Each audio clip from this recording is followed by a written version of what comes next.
It's time for Football at 4 with Geoff Mosher. My personality is I want to win badly. I want to win more Lombardis for Philadelphia and our fans. We got the greatest fans around, and I will do everything possible. Powered by the Inside the Birds podcast. Now, live from inside the Matt Black Kia Studios. This is Football at 4. Football at 4 is powered by the Inside the Birds podcast and brought to you locally by Dr. Lyle M. Beck. For everything from skincare to cosmetic surgery, go to ilovelylebach.com. Call 856-MAKEOVER for Dr. Lyle M. Beck, proud sponsor of Football at 4. Geoff Mosher from the Inside the Birds podcast is with me today. I think I see a blank screen, but I'm going to take a chance and assume that he's there. Jeffrey, how are you? I'm here. I'm not sure why my screen is blank, though. Is that on my end or yours? That's on your end. You are just You're just a blank screen. But I do hear you. You sound fine. Hold on. I realize what happened here. Do you have like Okay. Sometimes you got to flip that webcam thing up and right. The camera was facing the wrong way. Indeed it was. Indeed you do. So what's How's your vacation? Did you have a good time? I did have a nice time, except for the day I was walking down the street and I got an alert on my phone that essentially said the Eagles have traded the 6th pick. And I was like, well, here we go. So let's get to your initial reaction because you weren't on Friday's show. That was Adam Kaplan. Now that the dust has settled, it seems like there's some little information coming out about why the Eagles maybe entrepreneured this type of deal. But moving from 6 to 12, initial reaction from you. Yeah, it was my first reaction was surprise. Obviously, I didn't think that they would want to be in the market to move down right off the bat. I have said to you on the show that this is a weird draft for them because the caliber of talent available where they pick, it's where they were going to pick, is not necessarily what they tend to look for when they're picking in the top 10. I mean, they've only done it, I think, 4 times in the last 20, 25 years, and it's been 2 offensive linemen, right? Trey Thomas and Lane Johnson, and 2 quarterbacks, Carson Wentz and Donovan McNabb. And if I'm missing somebody, you can tell me, but maybe Corey Simon. I don't remember if he was top 10, but the bottom line is they generally look for offensive linemen, defensive linemen, or quarterback. And it didn't seem at 6 like the only that would align with their values. Maybe Penei Sewell would have been there, but maybe not. And so, look, Mike, the big thing I did was research it from an analytics standpoint. And I talked to someone I know who does analytics projects for both the NFL and college teams. And he's very well aware of the value chart. And I asked him what he thought of this trade from a value-only standpoint.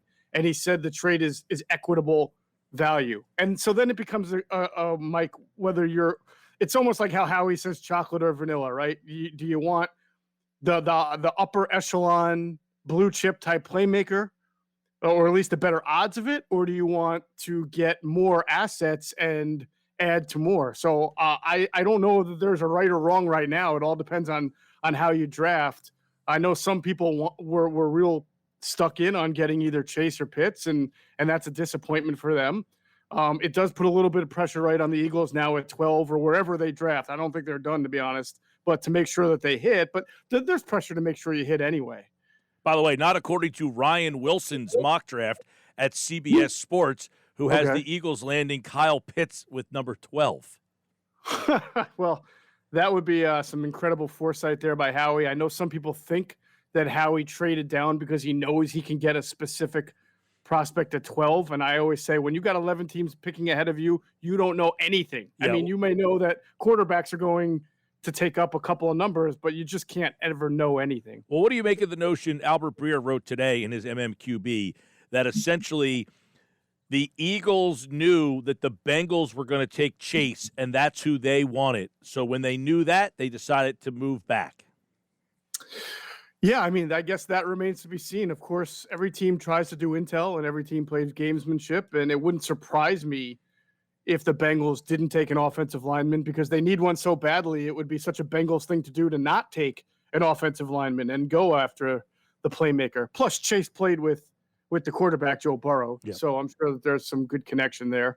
So it would not shock me. But if that were be the case, I think you can make an argument then of taking Penei Sewell there, assuming that he's available if Pitts and Chase go go there. But the Eagles clearly have opted then to move down and add assets. And again, I'm not 100% sold that they're done.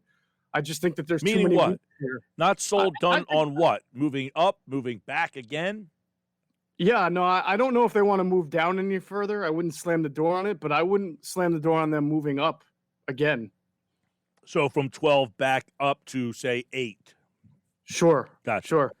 I also wouldn't slam the door on, packaging up these trades and seeing if a quarterback that they like isn't available, All right, let's take Roseman and the hatred that people have for him out of this because, okay, they make this trade, and, of course, the guy who hates Roseman would say he's going to mess the picks up anyway. So I don't care that I got a first-round pick next year. They don't trust the guy drafting, which is fine to have that opinion. Take that out of the equation. I don't know how you don't like this deal if you're Philadelphia, though. You get the 12th pick, and now you have possibly 3 next year, which you could utilize to do more either this year or next year. You could get yourself in play for a veteran quarterback, a Russell Wilson, a Watson, depending on what happens with that whole mess of a story that I don't even know where to start or begin with that or end with that thing. But right. I don't see a way that you say, well, I really don't like what they did here, other than you just simply don't like the guy making the picks and don't trust that he's going to get them right.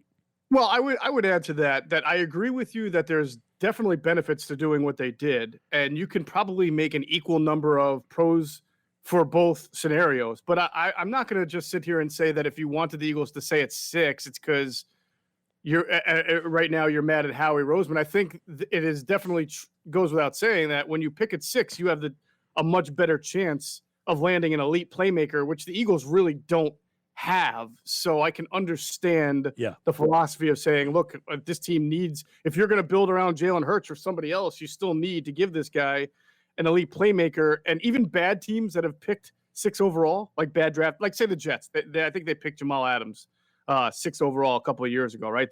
They have historically not been a great drafting team, but they were almost in a foolproof situation where they were going to get a great player there. Well, and I would also, we talked about this earlier, Jeff. I want to get your take on it to kind of add to the conversation. You might draft Jamar Chase at number 6, and he might be great, but I can't think of a wide receiver who has come into a bad team and changed the fortunes of that. Like Odell Beckham was a great player. They got him at number 12, by the way. Mm-hmm. He didn't change the Giants' fortunes. They still stunk with him. So just getting this wide receiver who's this great player at 6 isn't going to change the dynamics of your franchise. It might make your offense better, and it might help that. But getting the extra picks, and they got a 4th-round pick in this draft, which they lost in that Avery trade that I don't think has been brought up, so they recaptured that. Mm-hmm. To add the multiple picks to go to 12, to me, gives you more chances to get more players. That's why I like it, because just getting a guy at 6, he might be great. He might be Jamal Adams, who's tremendous. But that guy's not changing the franchise. Yeah, I hear what you're saying, but that's almost a way of advocating not taking anybody ever at 6 unless it's a quarterback. And I don't know that that's a good comparison either. I mean, the Indianapolis Colts, I think, took Quentin Nelson at 6, and he has been a fantastic part of their turnaround. Yeah, but that was a player responsible for it. That was a team that was right there, but their line was so bad. Right. That he was an impactful player. You don't look at a lineman as an impactful player, but he was because they were so deficient there. Right. That's why I can buy you on maybe Jamar Chase doesn't change them as good as he is all, but an offensive lineman like Penei Sewell, or if in this case there was a pass rusher, which there's not, but so let's stay with Sewell, that would have been a good, theoretically, a good idea, a good pick, a good way to really rebuild in a way that you value and fits your identity. So I hear what you're saying, and certainly there is a dubious history of teams picking in the top 10, taking wide receivers, and it really not making an immediate impact. But, like Mike Evans went in the top 10, and I don't know that the Bucs win the Super Bowl without him. So no, but I will say that I brought him up. I'm glad you brought him up. Is they got him at number 7. Mm-hmm. It didn't change Tampa Bay until they got Brady. Well, I don't think that's what I'm saying. I don't think any one player other than a quarterback chosen top 10 really changes you dramatically or spins you upside down. But again, if you're a good franchise like the Colts are, like the Eagles were in the 2000s, and you can use that guy when they drafted Lane Johnson as a good example, because the Eagles aren't a terrible team. Like, they're not good, but they have guys like Miles. Their offensive line's pretty good. It's got Jason Kelce. When healthy, it's good. So you've got. I don't know if this is like the year that Chip Kelly took over for Andy Reid and was able to have Shady and Jason Peters. I mean, that was a talented team. LaShawn Jackson, LaShawn McCoy, Jeremy Maclin. That team had talent. This team doesn't have as much talent, but they're not completely bare in the cupboard of talent. Their lines are pretty good. I feel like the one guy saying, look, their offensive line, if it's healthy, you can win games with that offensive line. They were, to me, very deficient on defense. Where do you think Anthony Harris has left in the tank? He's not an old player. He's 29. He'll be 30 during the season. He's the type of player who's played predominantly deep safety in a cover two. And so it's funny to watch tape on a guy who plays deep half in a cover two. It's not very exciting a lot of times. I mean, unless the ball is thrown in your direction and thrown over your head, there's not a whole lot of action. And even against the run, right? You're coming from so far that by the time you get into the box, the tackles have been made a lot. So I would say there's not a lot of wear and tear on him as there is a guy like Malcolm Jenkins who plays 1,000 snaps and comes into the box and tackles and covers slot receiver. So I think it's a sensible signing because the guy knows the defense, and I think he's got is there 3 or 4 years ahead of him. Is there any insight on what type of defense they might play that they brought him in? Because there's two things that stood out to me about Harris. One, he had 9 interceptions in 2 years, not a lot of tackles. Last year, he had 104 tackles playing the safety position. In 2 years before that, he didn't come close to 100 tackles, and he had 0 picks last year. So he was a playmaking guy, as you mentioned, deep ball hawk guy, back end. Last year, no picks, a lot of tackles. The 2 previous years, 9 picks, not a lot of tackles. I found that to be kind of interesting when watching him. Well, that's in large part due to the fact that Mike Zimmer has changed some things with his scheme. I mean, for example, last year they play a ton of cover 2, and Harrison Smith, who was normally their deep post safety, was the guy that's up in the box and doing a lot more around the line of scrimmage because he's just a really good player who's versatile like that, kind of like Malcolm Jenkins was, and they wanted to use him more as a spark plug. If you go back 2 years ago, why Anthony Harris had a lot of interceptions is that he's 6, by the way. He's not the great, 2 years ago, he had 6. The year before that, he had 3. Right. So 2 years ago, he was a guy who put himself in the right position a lot of times. I mean, he's not necessarily a ball hawk like a Jarius Byrd used to be, but he's got good instincts and he's smart. And he knows how to jump a route so that when you're playing that deep position and they try to run that route in front of you, he's smart enough to be able to pick it off. And also, 2 years ago, the Vikings were a lot better at getting a pass rush, and they had a much better defense. Last year, they were thrown on a little bit underneath the middle, and that's why you see he was able to come up and make a bunch of tackles. He's not an elite athlete per se. He's a good athlete. So he's like a good signing. He's not going to be great. I doubt he's going to make the All-Pro team. Probably won't be a Pro Bowler, but he fills a hole that the Eagles had there next to Rodney McLeod. Yeah, I like the deal. 1 year, $5 million. I mean, to me, they finally got a player in that secondary that you're like, all right, because they looked disastrous when they lost Mills. They still need to fix corner. We go back to this draft now because moving to 12, Geoff, I know that you have been very not against, but just laughing at the idea that they might think of a linebacker. But at 12, this might be the one time that you could say, hey, I could see it actually happen. You move back to 12, that player is maybe the best player on if you're going by best player available and he's there at 12, he might actually fit that moniker. I don't see it happening. I'll maintain that. If you gave me a list of 7 players, I'd probably rank him 7th. I think cornerback at that position. I think the Michigan pass rusher, Kwity Paye. I hope I pronounced his name. Yeah, I can see J.C. Horn, Patrick Surtain. I can see Kwity Paye. I can see maybe one of the offensive linemen if he's able to fall there, like a Slater or the kid from maybe Vera Tucker from Vera USC. Tucker, yeah. I just doubt that they would take Micah Parsons there. All right. Well, I mean, at least we could dream, right? Because if well, the one thing I don't know is how much influence Gannon will have on these decisions and whether or not his defense he will be predicated on having a versatile player like that. Well, that's what I was going to say. Kind of a hybrid. We seemed to touch on it a couple of questions ago about did the Harris signing give you any insight on what type of defense the Eagles might employ? Yeah, so from what I understand, they are going to do a lot of what Mike Zimmer does. There's going to be a lot of cover 2. There'll be some cover 3 mixed in. They are going to be here's where I think they're going. I sense from what I hear that they'll be different in a Jim Schwartz way. They're going to be more active up front with their linemen. They're going to have more guys moving around. You know how Jim was very much, I got my 4 pass rushers and they stay in their rush lanes and we go attack the quarterback. We attack the run on the way to the quarterback. But Yep. I think you'll see more stunting, more looping, what's called line games. You're going to see that a little bit more. So I don't know that that's going to change the type of athlete that they're looking at, but certainly they're going to look for defensive linemen who have that, flexibility, that lateral movement, fleet of foot, which is what they generally tend to look at anyway, but burst. But you'll see that more. And then, of course, for the linebackers, Mike, if you're going to play a lot of cover 2, you're going to need one. If you're going to have 2 safeties deep, you're going to have to stop the run with 6 if you're in your nickel instead of 7 with that extra safety. So you're going to need a linebacker who's pretty good against the run, like a thumper, which might be Alex Singleton. He stood out. But your other guy is going to have to know how to drop back and take the right depths in the drop and have really good spatial awareness. And I don't think that that's a guy that they have right now.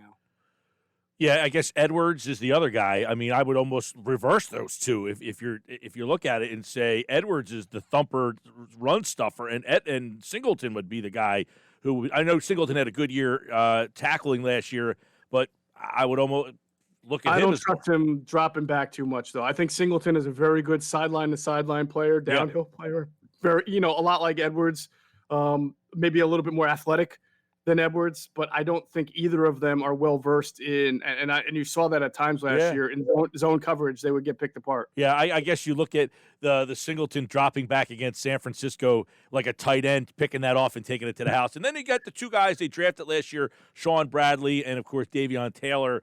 That who knows, maybe one of those guys comes back this year and is just, but there's no question that spot is still a glaring need for them, right? And probably between corner and that spot, almost the 2 most glaring spots, even ahead of wide receiver, even though everybody would rather the wide receiver. Yeah, no, there's no doubt about it. Linebacker, outside corner, the Eagles are very deficient there. Obviously, after Darius Slay, I don't know who would line up outside, especially if you're going to move Avonte Maddox into the slot. And linebacker, they absolutely need some good, young, talented, athletic linebackers. And as I've said, if you're not going to value it in free agency or in the first round of the draft, time to start using some high second-round picks on those kind of guys. Well, and Jeff, this is, interestingly enough, as you mentioned, they have a plethora they have 11 picks in this draft, right? So this might be the type of year where they do say, all right, we'll do it in the second round. They get that where they have 2/3, and they end up getting a 4th that they did not have. That was from the Jannard Avery trade, if I'm correct there, right? Yeah. So they get the 4th for the Avery trade back in this deal with Miami. They have 2/3. I would imagine they got to take a linebacker between the second, the 2/3, and now the 4th. Yeah, I mean, Although we forgot about Avery himself. We didn't include him in the conversation. About who? Avery himself as a linebacker now. Right, correct. But we say that, but I've also been saying that about safety for about 8 years now. Like they've got to at some point dedicate a first or a second round pick to a safety, especially the way the game is changed and you see these playmaking safeties. But somehow they always seem to not do that either. But I have a feeling they will address linebacker pretty high in the draft. Day 2 especially, and then this will be the year again that they continue to overlook safety. All right, yes, maybe. They took Kayvon Wallace last year. I don't know that we think he can play, but Eagles are loaded with picks in this year and now next year's draft as well. So more on the draft, and as Jeff kind of mentioned, don't rule out 2 things. Possibility of moving up, this is interesting, Jeff, because on draft night you've got Dallas, New York, and Philly drafting 10, 11, and 12. Boom, boom, boom, right there. So that'll be something to keep an eye on. Jeff says keep an eye on possibly moving up in front of one of those two teams. And don't forget, these veteran quarterbacks, now they have ammunition to say, hey, is Russell Wilson still available? Because we've got enough to get something done. So keep eyes on that. All right, Football at 4, powered by the Inside the Birds podcast. Jeff, tell everybody what's going on over at Inside the Birds this week. Well, tomorrow morning at 6 a.m., we're going to have the first episode of Inside the Draft with Greg Cosell dropping. So look for that. That's going to be a 6-week installment, with tomorrow being week 1. So 5 weeks every Tuesday, 6 a.m. of previewing the draft. And then the final one will recap the draft. And as you know, Mike, there is nobody better who doesn't work for an NFL team that breaks down prospects and tape from a tape standpoint than Greg Cosell. So we look forward to having him on and dropping the debut show tomorrow morning, 6 a.m. All right, that's great stuff. Tomorrow, DeCecco's here, talk about the draft. He'll be, I know, rip-roaring ready to talk draft with us tomorrow during Football at 4. Jeff's back on Wednesday, and then, of course, Andrew Thursday, Adam Friday. The Football at 4 guys, powered by Inside the Birds podcast. And make sure you check out today's edition. It dropped at 6 a.m. with Jeff and Adam. All right, pal, I will talk to you soon. Take care, brother. All right, he, like all guys, appeared via the Boardwalk Honda hotline.